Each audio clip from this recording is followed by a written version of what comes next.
Dan Dennett is a year younger than me, almost to the day. Can you hear me at the back? But I must admit that I've grown to think of him as a sort of intellectual elder brother.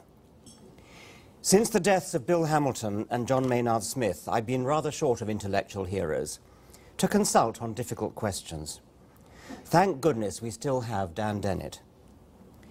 A year or so ago, it seemed that it might be a close-run thing.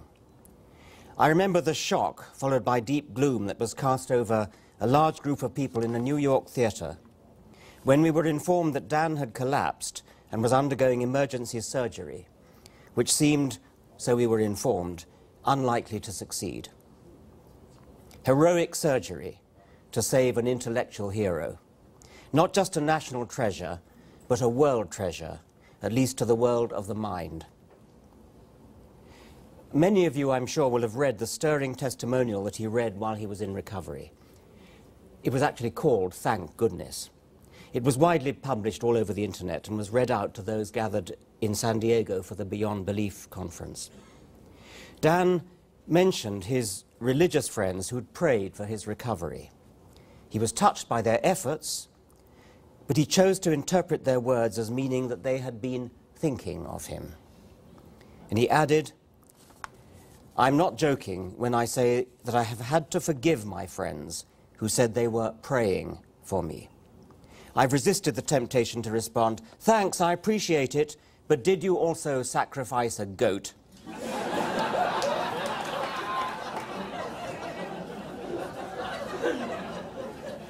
I feel about this the same way I would if one of them had said, 'I just paid a voodoo doctor to cast a spell for your health.'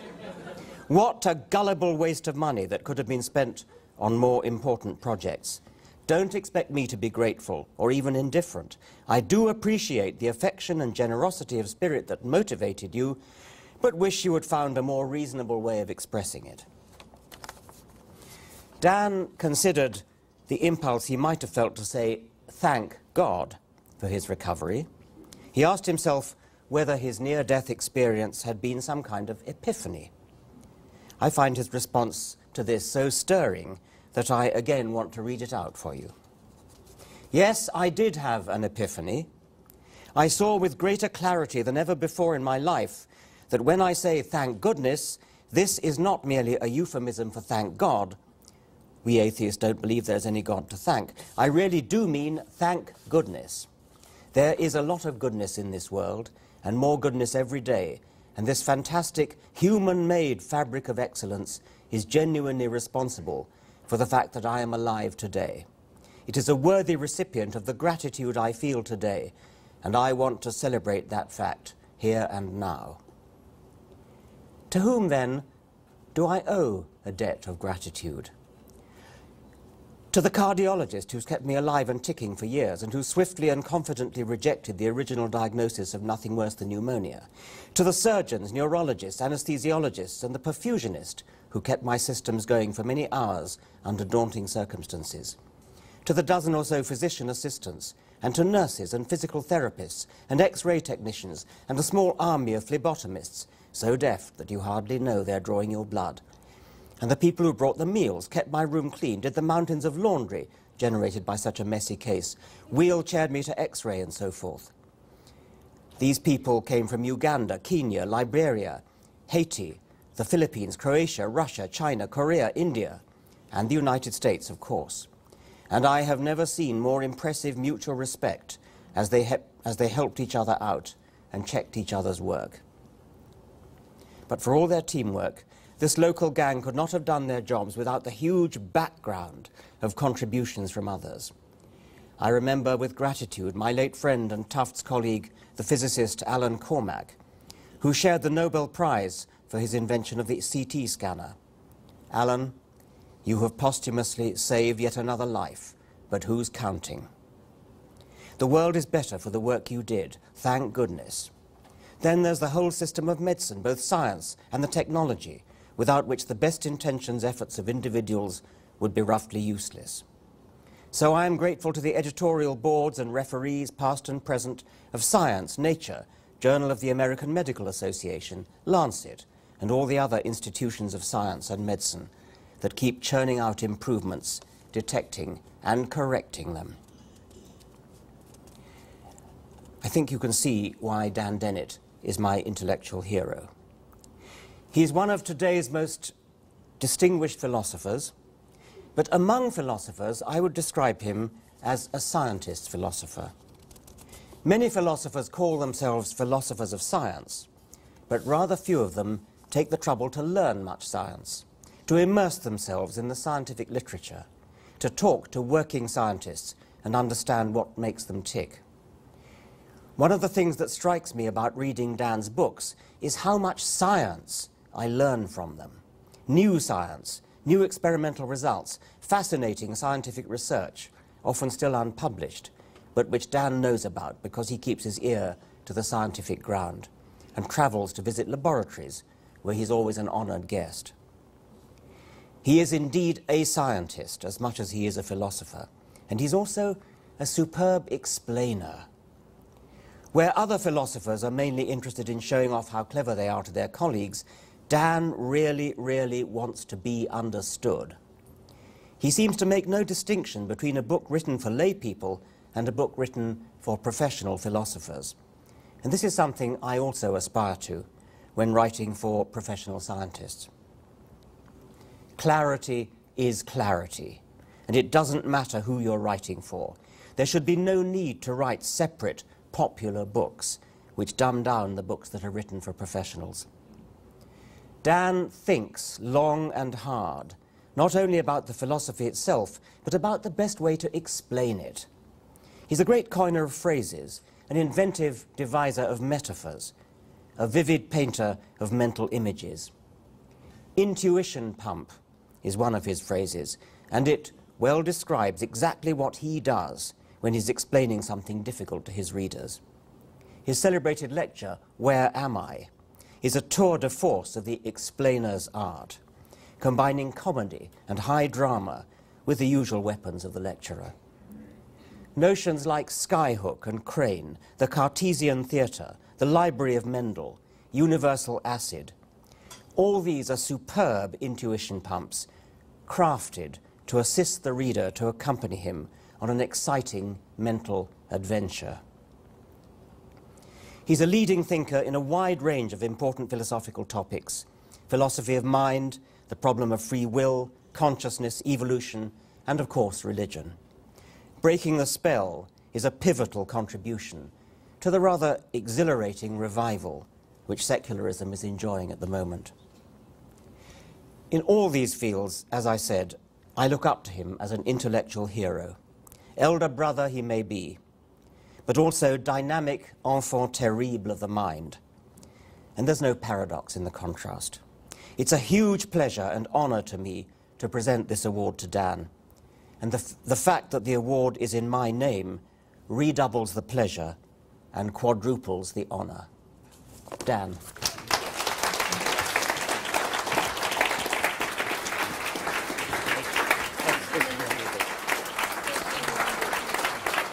Can I just put this on you?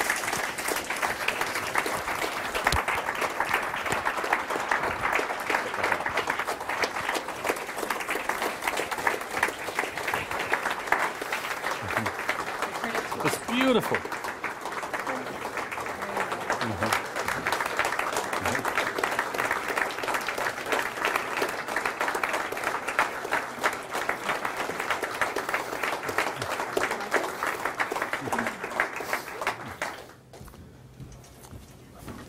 Before you leave the stage, Richard, I would like to present you with the Dan Dennett Award. It is not quite as glorious as that. What this is a Jesus action figure that I found in a gift shop in Vermont. It has been autographed by Julia Sweeney, by you and by me and by Sam Harris, and we're going to get a few more signatures, I hope, from Ayan Hirsi-Ali and from Hitch. And I think that probably, although I'm going to give this to you, the suitable place for this award is in next year's auction. Don't you think that would be an appropriate list? But for now, you are the keeper of the Jesus action figure.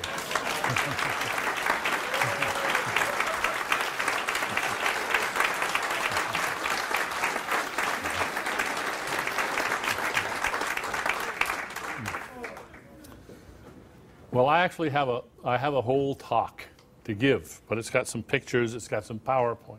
I hope I can keep you awake. And let's see if the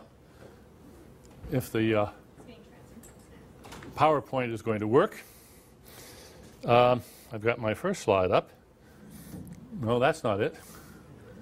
How do you like the award? I love it. Sam gave us a talk which he quarreled with the very idea of atheism being a term. Well, I'm going to try to outdo him in sort of chutzpah for an atheist group. If somebody can find the where my PowerPoint is.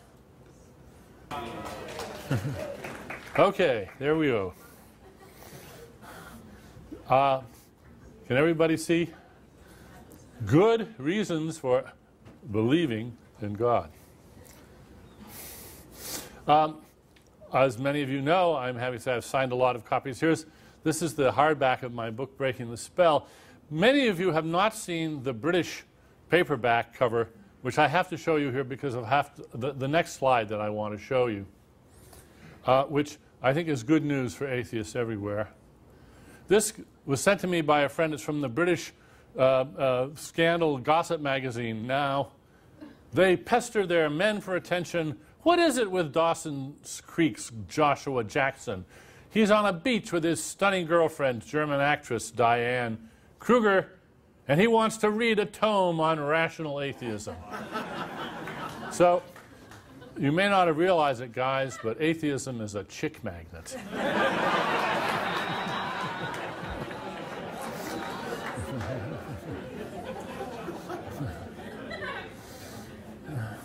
Now, long, long ago, most people really did believe in God. And some people still do. And I'm talking here about the basic, primitive phenomenon of belief, like, for instance, the belief that Mount Everest exists. Just straight, ordinary, everyday, uncomplicated belief in a proposition. Now, you can believe that Mount Everest exists and not know a whole lot about Mount Everest. For us, Mount Everest exists. It's just one of these four peaks. Which one is it? I doubt if any of you can pick out the picture of Mount Everest from these four mountains, but that does not disqualify you from believing the proposition that Mount Everest exists. It's one of them, and you could still tell me a bit about Mount Everest, enough to convince me that you are, as it were, competent to believe that Mount Everest exists. That's ordinary, everyday, straight-up belief. You don't have to be able to pick Mount Everest out of a lineup necessarily, and you know enough about it so that you know what you're talking about when you say that Mount Everest exists. Now, let's try another case. I can't even read this.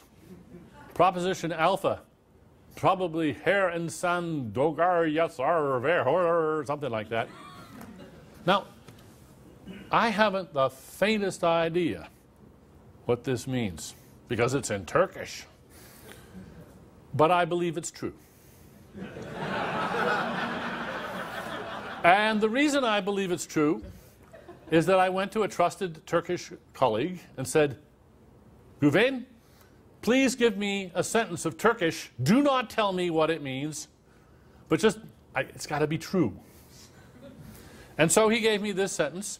And I'm happy to say that I've told people, if you know what it means, don't tell me. I want to keep using this example, and I want to be able to say truly, cross my heart, I haven't the faintest idea what this proposition means, but I would bet a large sum of money that it's true. Okay? Notice, I've got nothing up my sleeve. This isn't magic. This isn't supernatural. It's a very simple state of affairs. I've got somebody to give me a proposition that they warrant as true, and I think, I trust you, I'm going to believe you. Okay. Nothing special about that. Well, here's another proposition, proposition beta. E equals mc squared. How many of you believe that? Right. How many of you understand it? Aha! I use this example, by the way. I gave a talk about my book at Fermi Lab outside Chicago to an audience of about 250 of the world's great physicists. And as I put this up, I said, you know, I don't think this example is going to work in this crowd. I said, how many of you believe it? And all the hands went up. How many of you understand it? Of course, all the hands went up. But then, as they were sort of laughing about that, one of them stood up and said, yeah, the experimentalists think they understand it, but they don't really. Now, do I believe alpha and beta? Well, I don't understand alpha at all. I semi-understand beta. I can make some basic algebraic manipulations. I couldn't derive it, really. I couldn't use it in any way. So I don't really qualify. But that's all right. Because I can do what we all do all the time, and that is we can pass the buck to the experts. I don't have to understand it, but there have to be people that really understand it. And this is, oddly enough, curiously enough, this is one of the great powers of language. One of the unsung powers of language is that you can use language to give yourself formulae that you can use without understanding them. We do the believing, we leave the understanding to the experts. And this is, in fact, a very useful tactic. There are scientists who use formulae in their work that they themselves really don't know how to derive, really don't know how to use, but there's a sort of a chain of authority that they can trust so that they can use them with confidence. Compare that situation with science with religion. With religious formulae, even the experts claim not to understand. In fact, they don't confess that they don't understand. They insist that they don't understand. They make a special marvelous glory of the fact that the central propositions of their faith are incomprehensible even to the experts. Now, this is just bizarre. I mean, when you think about it from, sort of take a Martian perspective on this, this is just strange as the devil. How on earth did this strange state of affairs arise? That's what I want to talk about. First of all, I think I will get no disagreement from this crowd when I say there simply are no good reasons for believing that God exists. Christopher was very, very eloquent on this score this afternoon. Come on. There just aren't any good reasons. The arguments are all from hunger. And there's plenty of good reasons for believing that God does not exist. But there are several good reasons for declaring a belief in God. Now, really, there aren't any good reasons for believing in God. There are many good reasons for not believing in God. And I'm sure you share with me sometimes, you contemplate people talking about their belief in God, and you just want to exclaim, how can anybody believe this stuff? And the answer is, they can't. They don't. Actually, they don't. Now, there are unreflective folks, and there are plenty of them, who believe, a la my proposition alpha, the one in Turkish, that whatever it is that those priests say, that our priests say, it's true. But remember, that's not really believing the proposition. That's just believing that that formula, whatever it means, it's Turkish to me, it's true. And it doesn't bother them. They just accept this on the authority of their religious leaders, the leaders of their community, their elders. This is not an unusual state of affairs. And most people are too busy living their lives to be very reflective. So those people believe that the things that they are asked to say in church or in the mosque are true, And they don't really care too much about the fact that they really haven't got much of a clear idea, even a clue what they mean. That's not their issue. They just don't think about it. That's how come they aren't gobsmacked and bewildered and embarrassed by the religious propositions. They don't believe them. They just believe that whatever those formulae say, and whatever they mean, if they mean anything, it's true. But what about the reflective folk? They have a problem. They can see as clearly as we can that there are no good reasons for believing in God. They can. They can see just the way we do. That is why, by the way, I don't waste much breath on arguments against the existence of God or refuting arguments for the existence of God, because, quite frankly, I've met very few people that give them any stock anyway. These people, the reflective people, they know there aren't any good arguments, any good reasons to believe in God. But they think that belief in God is, for some reason, obligatory. That's what I want to look at.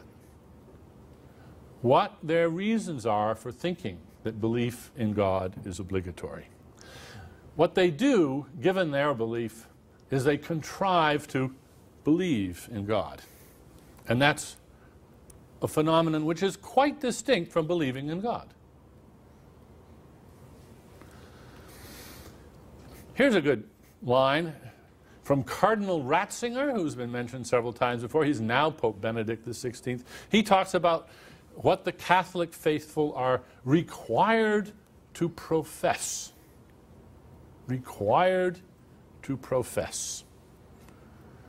So the Catholics then have this category into which all good Catholics fall of being professors. Well, needless to say, I don't want to use that word. I want to reserve professors for an altogether a more reasonable occupation, the one that I myself hold. So I'm going to call them declarers. So what are religious folk required to declare? Well, they profess belief in God. Why on earth do they do it? Why on earth do they do it? Remember, reasons for declaring belief in God are not identical to reasons for believing in God. These are two different states, and they have different reasons. And now I'm going to talk about reasons for declaring belief in God. The reflective folk who go on declaring their belief in God, and we know there's many. We're not talking about bumpkins. We're talking about educated people, college-educated people, who go on declaring their belief in God. They're not stupid. Well, some of them are, but then some atheists are stupid too. So. They're not radically misinformed. They are worried about something that we atheists should actually take very seriously. I'm going to now give you several good strategic reasons. Now, they're strategic because they're not reasons for believing in God. They're reasons for trying to believe in God or declaring your belief in God, for believing in God, and they're strategic. And the first, most obviously, is fear. And I don't need to tell you about that. We heard eloquently from Ayaan Hirsi Ali about fear. We've heard about the fear of many people, their fear of God, their fear of a vengeful God, of a God who demands this belief. But actually, a much more interesting category of fear is the fear of the reflective folks who think they are obliged to support the belief in God. And what they're mainly afraid of, I think, is catastrophic collapse of consensus. Now, Hitch earlier was talking about a failed state. A failed state, as we know only too well these days, is a truly depressing and ugly, awful situation. When you have a failed state, it's very hard for any force on earth to pull a failed state back into sanity. Nobody trusts anybody. The smart people leave the country. There's nothing but corruption and warlords and violence. It's just a horrible, catastrophic abandonment of civility, reliability, trustworthiness, and everything else. A failed state is a very grim and terrible state of affairs.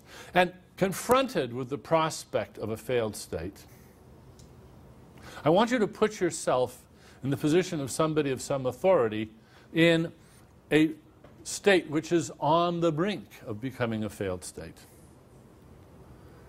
And the people are asking you, is it safe to go to market? Is it safe to plant my crops? Is it okay? Can I go shopping?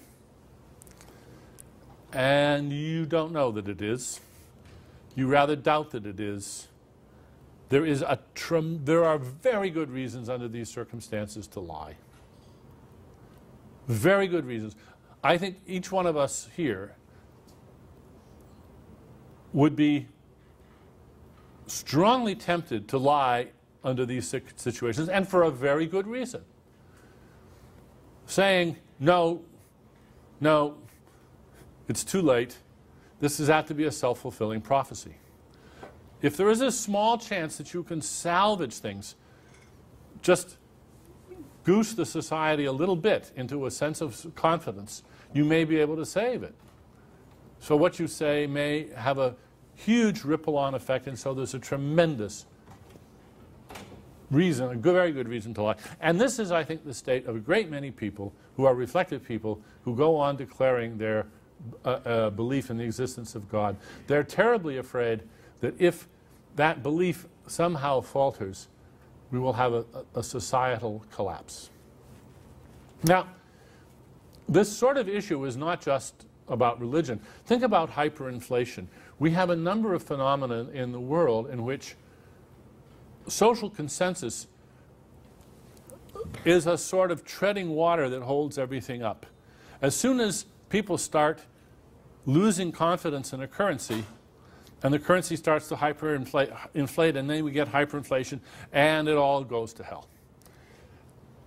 And if you can forestall that and calm people down and reestablish their confidence in things, you can do some real good in the world, but of course it may require telling some white lies. The gold standard, I was thinking about this the other day, there's a really nice case where people were terribly afraid that if we abandoned the gold standard, confidence in currency would just be so volatile that this was really dangerous. That's one of the best reasons, not a good one, but not a bad one either, for maintaining the gold standard.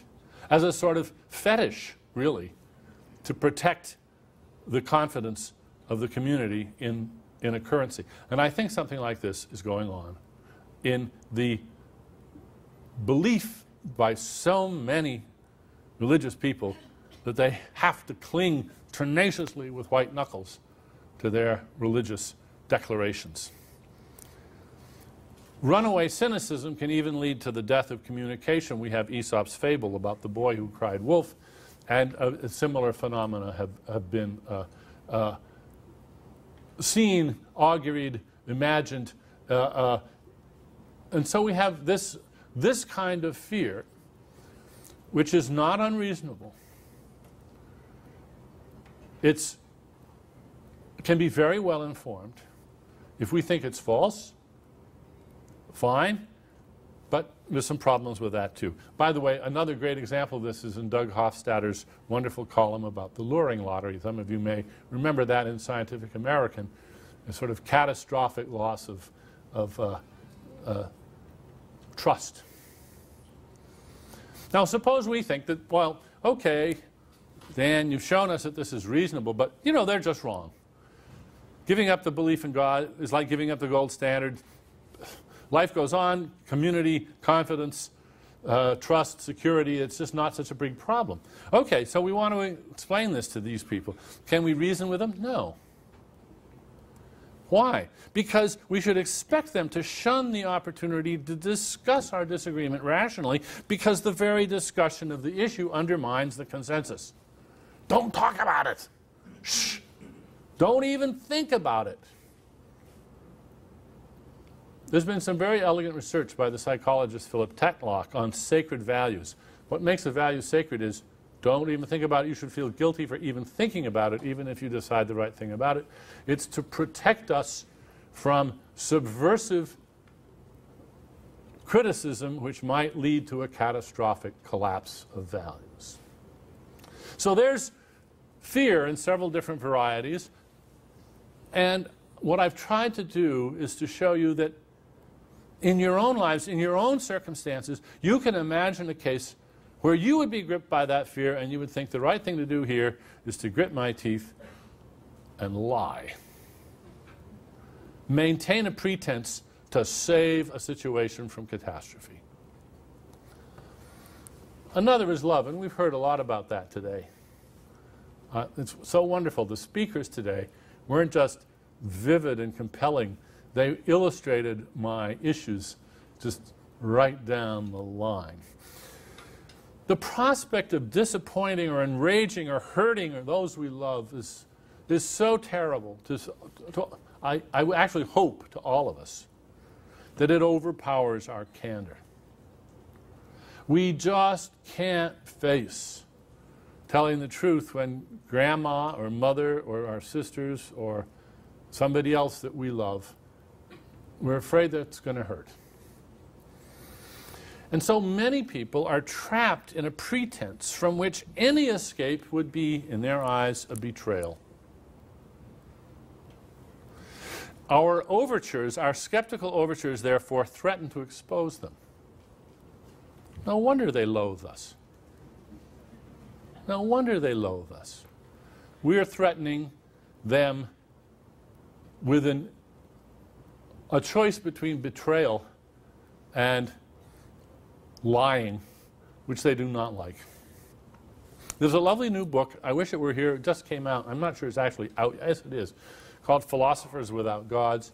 It's a collection of essays put together by the philosopher Louise Anthony. By the way, my little piece, thank goodness, which Richard quoted from, is in there. Brand new essays about, these are philosophers, some of whom actually had religious training and went to religious schools, and they're all atheists now, and they've written essays about their life. One of the best is by my dear late friend David Lewis, and it's called Divine Evil. And this issue came up. Hitch actually spoke about this. Lewis develops the following argument. I'm just going to give you the barest bones of it. The Christian God, he points out, is a God of judgment and punishment. Vengeance is mine, saith the Lord. In fact, eternal punishment for unrepentant sinners and disbelievers, if you read the Bible literally, as Hitch said. And at least in North Korea, you get to die. It's not eternal punishment. But in heaven or in hell, it's eternal. It's this infinite pain. That seems to be the implication of the Christian Bible. Well, that's nasty, as Richard has said. How could you ever respect anybody who not only believed in but worshipped a God that was the perpetrator of infinite pain? It's so unproportional to whatever your crime is. An eternity of suffering. This is just outrageous. Can we admire the believers? Lewis asks, and he says, only if they're ignorant of the nature of the perpetrator. I'm sorry for the long quote, but it's good, and I'll pass through it quickly. He says, David Lewis says, we dodge the consequence by keeping it all in soft focus, consoling ourselves with the thought that hellfire and brimstone are mere conceits, that grown-up theists have gotten beyond the cartoon scenarios. That is probably the stance most favored by those who worship the perpetrator. Starting from their trust in God, they suppose that there must be some nice version of the story, one that will not literally end with billions of damned souls writhing in eternal agony. Non-believers have been able to excuse their religious friends on the grounds that they're probably not clear-headed about the commitments of their worship. How could you condone that your friend worshipped such an evil perpetrator? He very usefully compares this God with Hitler. We can think of them as good people who have not seen the perpetrator's dark side. In bringing the problem of divine evil to their attention, David Lewis says slyly, I am presenting them with a choice they have previously avoided. And then he ends with a lovely punchline. I may be making it impossible for myself to admire many whom I have previously liked and respected. That is part of the dynamic of this issue, is that if we push hard, as we should, on our friends and those we admire and respect, we may awkwardly find ourselves in the position of no longer being able to admire and respect those that we have previously thought rather well of, now that we've removed their confusion and imposed this knowledge on them. So there's two, and here's a third reason, and that's guilt.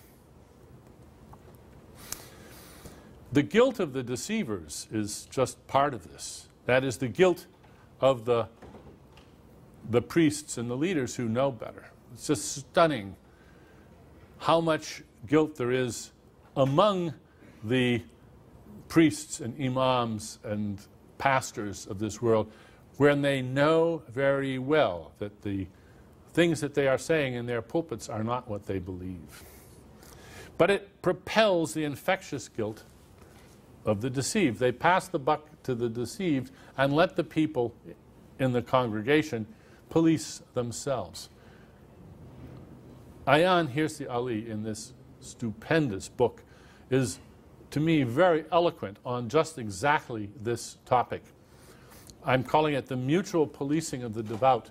She doesn't need to fear the imam or to listen to the imam.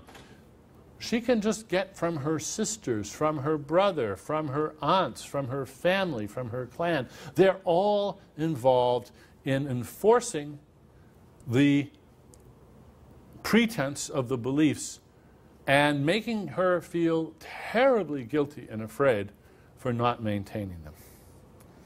It reminds me of this stunt which some of you may have done, where you get a circle of people and everybody sits down in the lap of the person behind them, and it's all self-supporting. You can all sit down, which is a sort of a nice trick. But in this instance, it's not so nice, because what you can have is a whole society that is supporting itself on nothing but the enforcement by its own members of the obligations that have come from somewhere and who knows where anymore. You can cancel out the priests, the imams. The whole group just goes right on perpetuating this terrible cycle of guilt.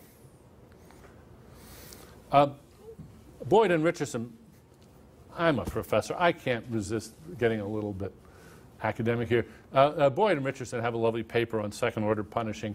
It's an evolutionary model which shows that when you have second-order punishing, that is, when you not only punish your people in your group for transgressions, but you punish those who refuse to punish, that this creates a potent situation where just about any taboo at all can be maintained simply by the cycle of punishment that's created. And of course, punishment doesn't have to be corporal punishment. It can be just disapproval. It can be just banishment. It can be just shame and so forth. Then we got to break this cycle. How do we do it? Well, Ayaan Hirsi Ali, in her book, gives a wonderful example of what broke it for her. And I was so glad that she mentioned it today. I already had this slide in here, because I was going to mention it. It was a detail that just knocked me out when I read it in the book. Nancy Drew. Who would have thought that the Nancy Drew books would have been just dynamite to her? They gave her, as she said, tales of freedom, adventure, of equality between girls and boys, trust and friendship. I want you to remember that and think about all the different sorts of Nancy Drew germs that you can spread around in different places. And it won't work for everybody. We want to spread thousands of different ideas of this sort, recognizing that all it takes is one of these to get into the right mind, and we've broken the cycle for one person. Who would have guessed that Nancy Drew would break the cycle for this amazing woman? But, by her own testimony, it did. Well, there's another way of doing it. Consider the successful campaign of the gays. And you were just speaking about this just a minute ago.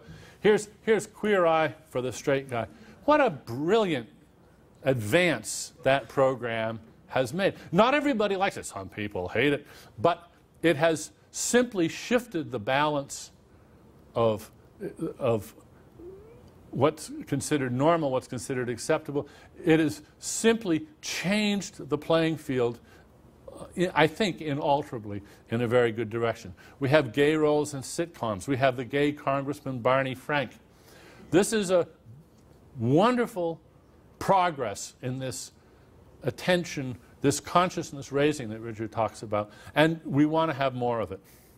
And I think that, inspired by the successful hijacking of the word gay, the word brights, as coined by Paul Geisert and Minga Futrell, is a worthy shot. And I know a lot of you hate the term, but a lot of homosexuals hated the term gay when it came out too. It may take a few years for this to catch on, and some of you may never want to use it, and that's true. Some gays never want to call themselves gay either. But they all are grateful to the change in consciousness that the word gay has provided, and maybe the word brights can do the same thing. I don't, in this audience, don't have to give the website, you know, about the Brights Network. And as I say, a lot of you don't like the word. Oh, it's so arrogant, it suggests that if you're not bright, you're dim. Well, actually, of course, it does. But we don't say that any more than the gays say that the heterosexuals are glum. There happens to be a nice, positive, upstanding word for the opposite of gay, and that's straight. Oh, gay, straight, two nice, positive words. So I've suggested that if the non-brights want to have a name for themselves, they should call themselves the supers. That's a nice word. Super, because they believe in the supernatural and we don't.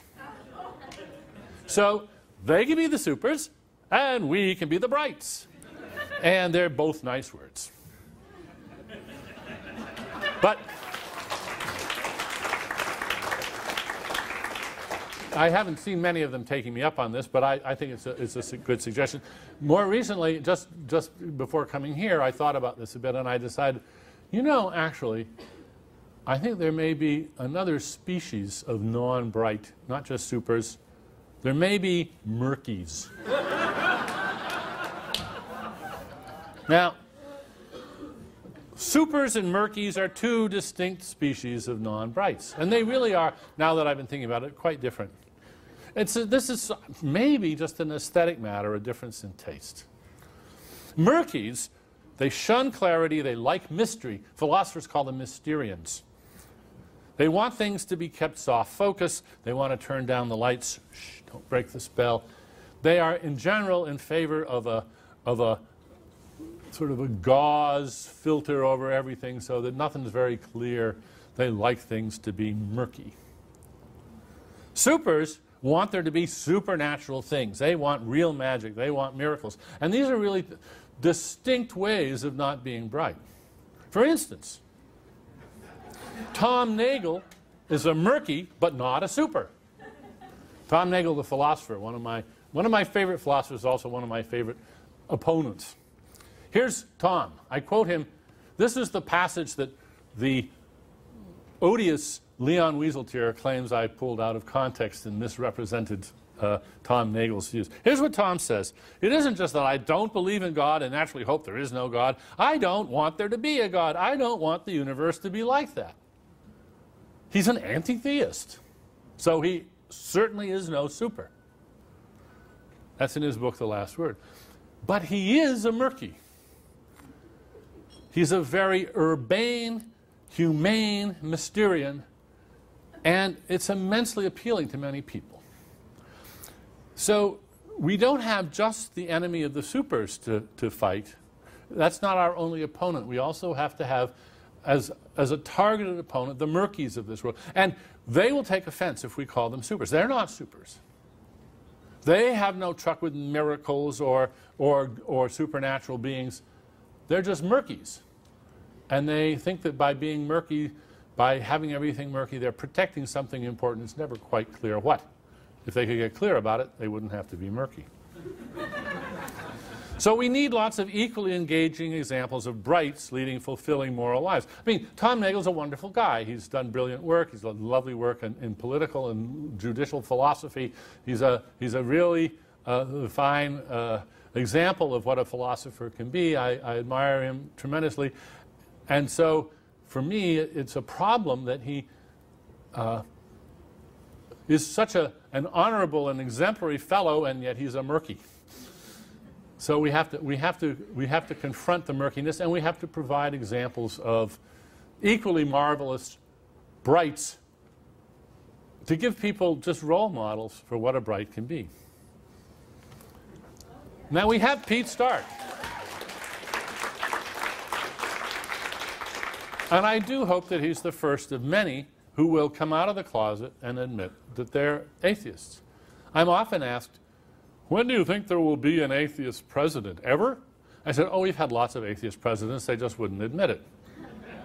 And certainly, as Richard was saying, we know there's got to be atheist congressmen, atheist senators, and maybe we can make the situation change enough so that they will come out, and they will come out. That's the point of Richard's proposal. So there we have 3 good strategic reasons for declaring belief in God. And here's another one, the Concord fallacy. This was mentioned. My whole talk here was beautifully presaged, so I can sort of speed over this. The Concord fallacy is when one makes a hopeless investment, one sometimes reasons, I can't stop now, otherwise what I've invested so far will be lost. Iraq. Well, Christopher Hitchens gave us 2 examples. He also gave us the example of Billy Graham. You know, hey, at this point in my life, what am I going to do? I've devoted my whole life to it. There's so many religious leaders out there who late in their life are trapped by the Concord fallacy. I think we should feel actually a fair amount of sympathy for them, even if we heartily disapprove of their inability to have the courage to come forward. But we should recognize that it takes tremendous courage for them to do this. If you want to read a very moving book on this, I recommend John Updike's novel, In the Beauty of the Lilies, about Clarence Wilmot, a Protestant minister who loses his faith, finds the courage after many years in the pulpit to announce his atheism, and then you watch his life plummet thereafter. The Concord fallacy is a very compelling, if ignoble, reason. And then finally, just plain embarrassment. I don't know how many of you follow chess or computer chess, but when Deep Thought was playing in one of its matches, it made a move on move 12, and on move 13 it took the move back. And the commentators roared with laughter. They said, this was hilarious, boy. It showed that a computer was incapable of embarrassment. No human player would do that. Even if they could see, oops, darn, that was a mistake. It just takes too much out of you to say, oops, sorry, made a mistake. We hate to make mistakes. And we hate even more to admit to making mistakes. And there are a lot of people out there who would hate to admit, oops, sorry, this religion thing I've been doing for the last 5 years of my life is just, you know, sorry, a big mistake. It takes an unusual courage to acknowledge that, or just weirdness. So the outcome is what I've called belief and beliefs. Some people believe in God. How many? It's very hard to say, actually, because some people believe in belief in God. And there are more people who believe in belief in God than believe in God. Well, how do I know that?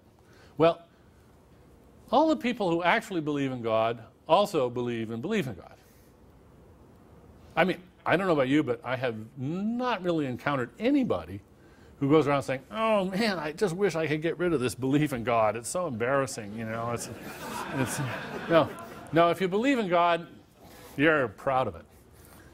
But then there's all the other people. So they all believe in belief in God. And then there's all the people who believe in belief in God but don't believe in God.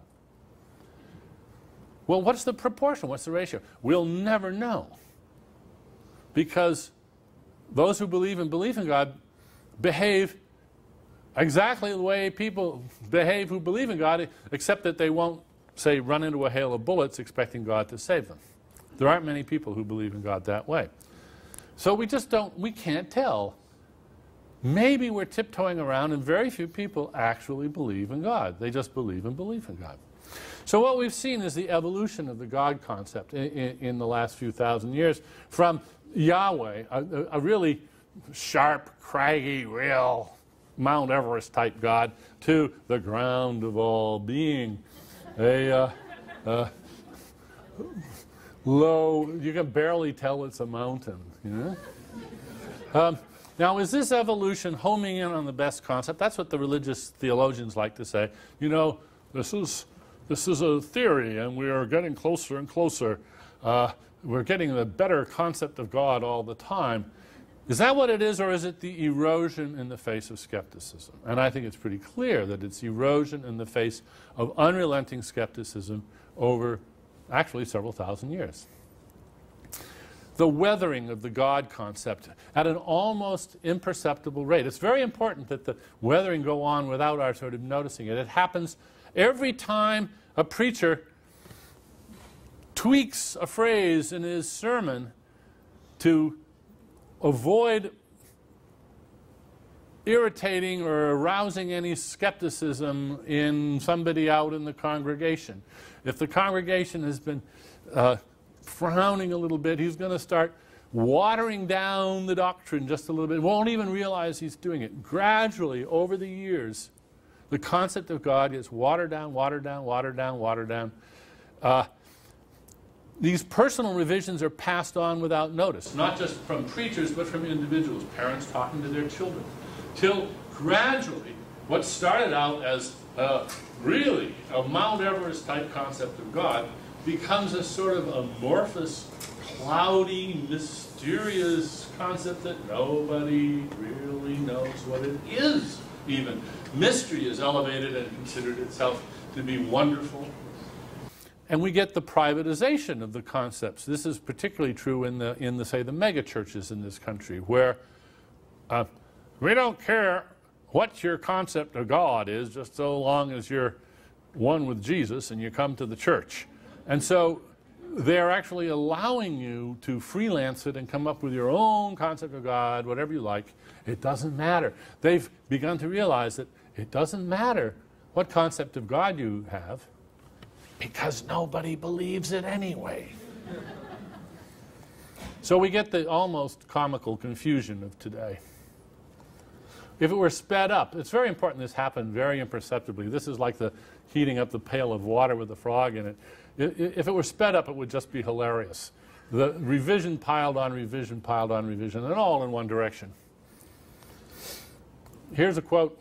"It is the final proof of God's omnipotence that he need not exist in order to save us." Now, that's a joke. That's a wonderful joke by Peter de Vries in his hilarious novel, The Mackerel Plaza, back in 1958. God is so great that the greatness precludes existence. That is not a joke. That is said in all po-faced seriousness by a Buddhist scholar in a book published in 1989. As I say, you speed it up and it would just be hilarious. So the picture of God, which started out just as a sort of eroded mountain, now the fog has rolled in. And it's really just about impossible to tell to get your bearings or figure out what you're attacking or what you're criticizing. And so we have this Alice in Wonderland world of theism today. And my suggestion to you is, don't be angry, be amused. Be proud. We've got them on the run. They've been on the run, actually. They've been on the run for 1,000 years. That's the erosion that we see in this God concept. We got rid of the Yahweh, Mount Everest, long ago, and now we're into the fog. We're almost there. We're almost there. And so what's left of them? Not very much. We get a lot of name calling. Richard was talking about this the other day. Here's this lovely quote. I love this. Can an atheist or agnostic commentator discuss any aspect of religion for more than 30 seconds without referring to religious people as imbeciles, extremists, mental deficients, fascists, enemies of the public good, crypto-Nazis, conjure men, irrationalists, authoritarian despots, and so forth? Well, I think I've actually gone out of my way to say, these people are intelligent. They're well informed. They're just trapped. That's from Jack Berlinerbaugh. Having said this, he goes on to call us the soccer hooligans of reasoned discourse. This is Sam and Hitch and Richard and me. Stanley Fish, don't need to say much about him. He quoted this with approval.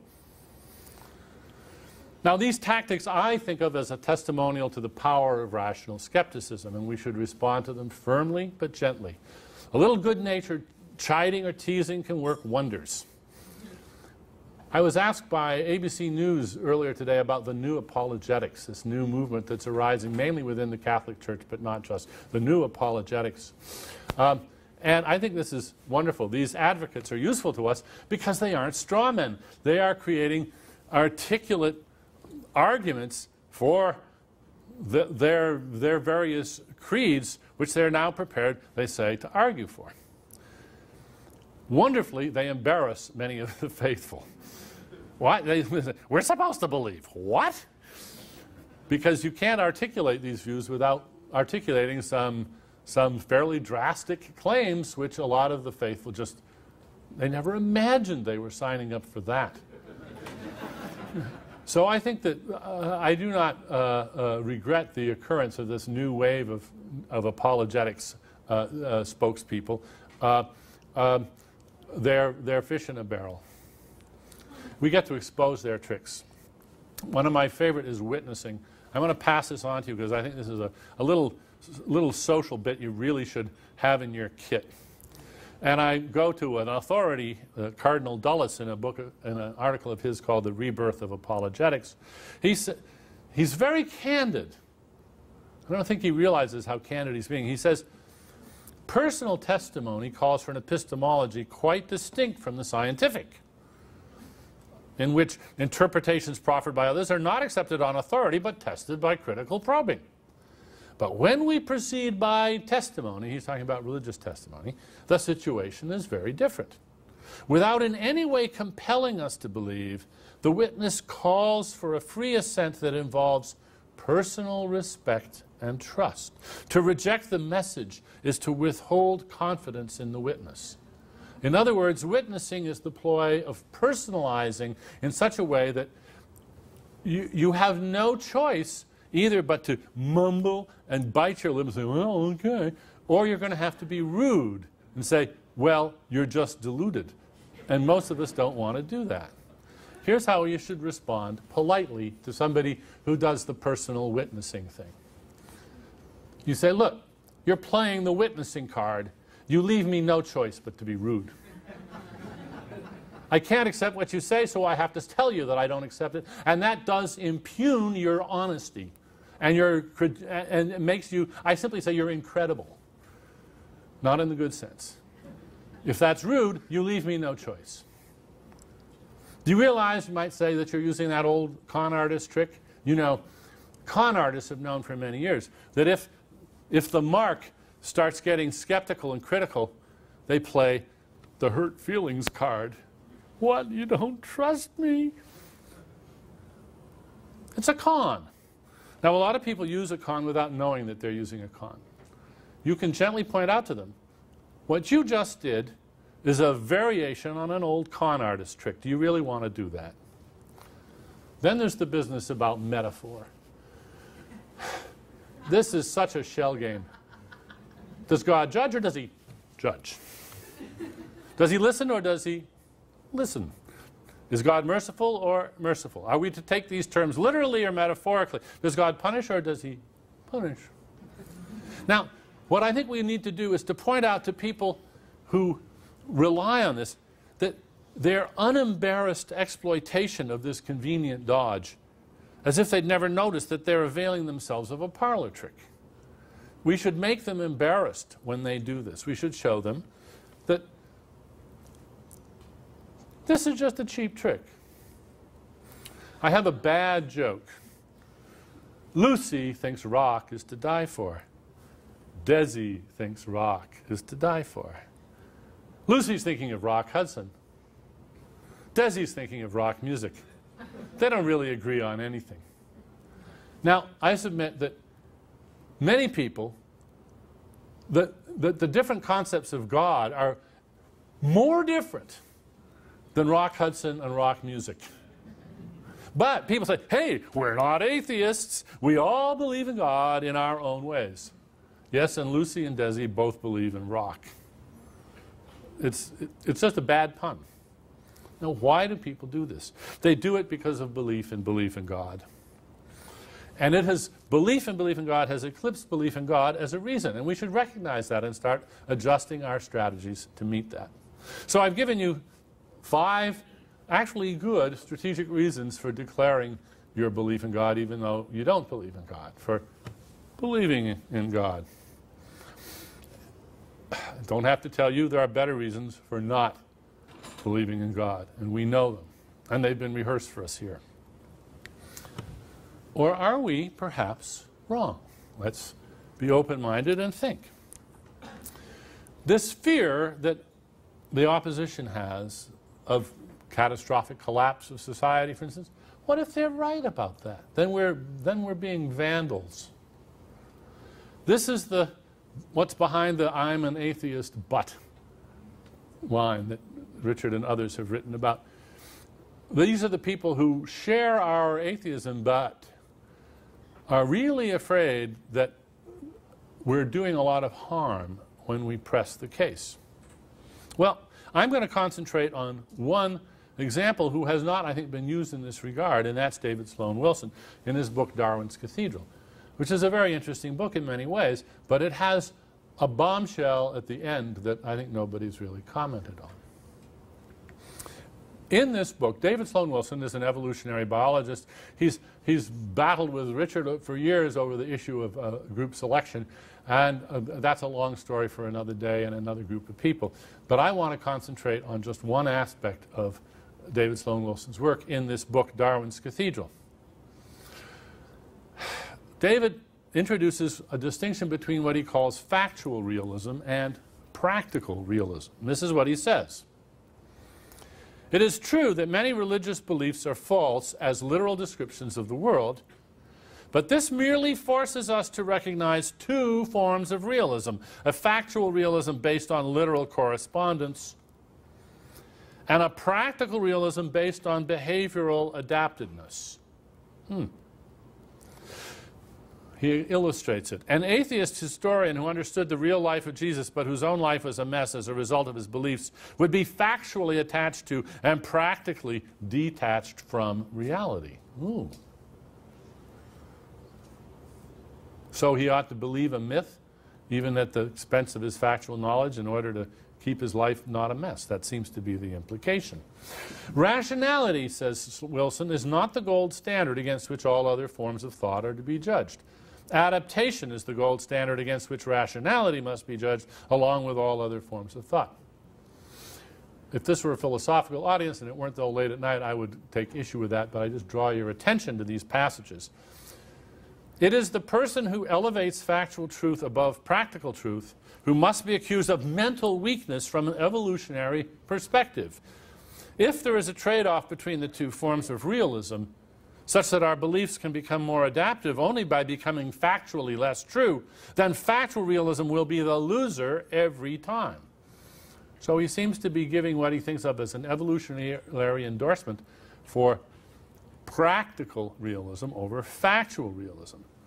And indeed, he goes on to say, many intellectual traditions and scientific theories of past decades have a similar silly and purpose-driven quality once their cloak of factual plausibility has been yanked away by the hand of time. If believing something for its desired consequences is a crime, then let those who are without guilt cast the first stone. Yeah.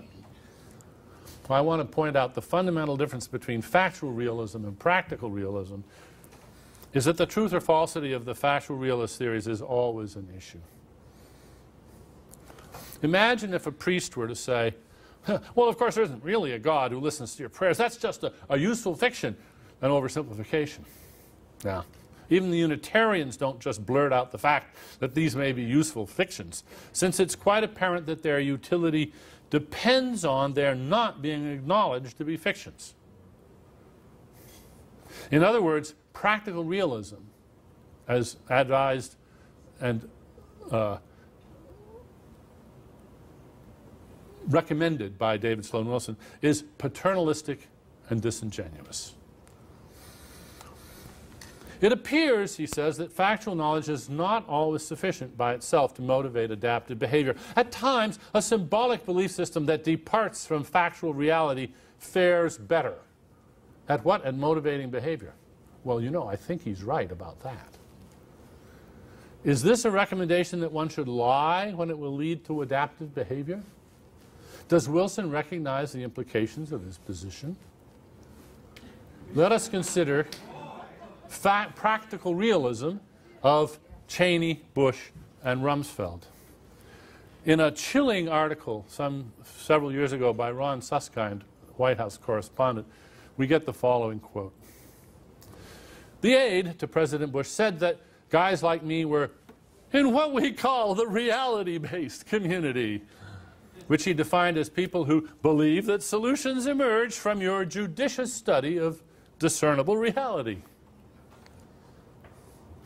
He goes on, I nodded and murmured something about Enlightenment principles and empiricism. He cut me off. That's not the way the world really works anymore, he continued. We're an empire now, and when we act, we create our own reality. And while you're studying that reality, judiciously, as you will, we'll act again, creating other new realities which you can study too, and that's how things will sort out. We're history's actors, and you, all of you, will be left to just study what we do. There's practical realism for you. Now, it seems to me that David Sloan Wilson hasn't thought this through. He maybe, though, is saying that we're actually confronting with a sort of tragedy. It may be that our quest for scientific truth has somehow trapped us. It's too late for practical reality. That was for bygone days. We're stuck now with factual reality, which sometimes won't motivate us. We just know too much. We can never again act honestly follow the path of practical realism. I don't believe it, but that might be the position that he holds. Well, if so, we will just have to learn to do the best we can, guided by our knowledge. And we will have to set practical realism aside. It's too late for that. There's no going back. But I'm actually optimistic. Here we see the Vatican. 20 years ago, if I had stood up and said, ha, in a few years the Soviet Union will evaporate, will not exist anymore, people would have laughed. If I said, apartheid will be gone in just a few years, people would have laughed. Sometimes institutions, phenomena that seem to be massive and have tremendous inertia, can just pop like a bubble. So how do we know until we try? Maybe within our children's lifetime, the Vatican will become the European Museum of Roman Catholicism.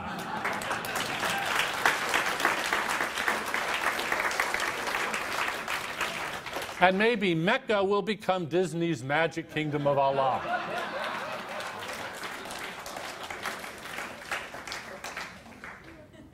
If you think that's funny, just bear in mind that the Hagia Sophia in Istanbul Started off as a church, then it was a mosque, and today it's a museum. Thank you from the bottom of my heart.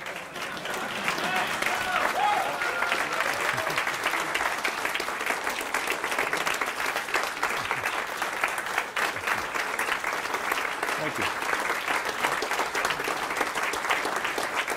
Thank you. That was a great speech.